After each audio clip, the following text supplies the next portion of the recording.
তাড়াতাড়ি পৌঁছানোর জন্য সকাল সকাল কাজে বেরিয়ে পড়লাম। এদিকে রাস্তার মাঝখানে টোটোটা গেল খারাপ হয়ে। হ্যালো সবাইকে, welcome to my new blog. গত 8 সেপ্টেম্বর আমার একটি পার্টি মেকআপের বুকিং ছিল, তো আমি সকাল সকাল বাড়ি থেকে বেরিয়ে পড়লাম, কিন্তু একটু যেতে না যেতেই টোটোটা খারাপ হয়ে গেল। কিছুক্ষণ ওয়েট করার পর যাই হোক টোটোটা ঠিক করা হলো, তারপর আমরা আবার রওনা দিলাম। আজকে আমার বুকিংটি ছিল কাঁচরাপাড়াতে, অন্নপ্রাশন উপলক্ষে একটি পার্টি মেকআপের বুকিং ছিল। আজকে যাওয়ার সময় ওয়েদারটা অনেক সুন্দর ছিল, তাই যাওয়ার পথে একটু এই সুন্দর জায়গাটার ভিডিও করে নিয়েছিলাম। কিছুক্ষণ বাদে আমরা লোকেশনে পৌঁছে যাই এবং আমরা আমাদের কাজ শুরু করে দিই। আজকে আমার ক্লায়েন্টের কোনো ডিমান্ডই ছিল না, সে আমাকে কিছুই বলে দেয়নি সে কেমন সাজতে চাইছে, কেমন আই মেকআপ চাইছে, কেমন লিপস চাইছে, সবটাই আমার উপর ছেড়ে দিয়েছিল। তাই আমিও আমার মতো করেই সাজালাম। আমরা কাজ করতে করতে প্রচুর গল্প করেছি, প্রচুর মজা করেছি।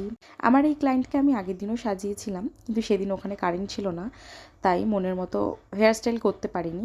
আজকেও ভয়ে ছিলাম যে কারেন্ট চলে যায় কি না।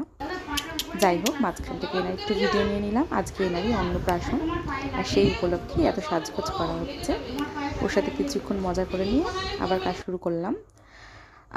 যাই হোক, আজকে ফাইনালি কারেন্টটা যায়নি, তো আমরা ঠিকঠাকভাবে সব কাজ করতে পেরেছি। লাস্টের দিকে একটু তাড়াহুড়ো ছিল, তাই ভিডিওতে সব দেখাতে পারিনি।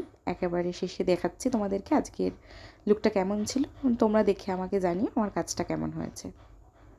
ভিডিও শেষে আমি ফুল লুকটা দিয়ে দিচ্ছি, তোমরা দেখে জানিও আমার কাজটা কেমন হয়েছে। যদি ভালো লেগে থাকে তাহলে চ্যানেলটা সাবস্ক্রাইব করে দিও। আজকের মতো এইটুকুই, আবার ফিরবো নতুন একটি ভিডিও নিয়ে।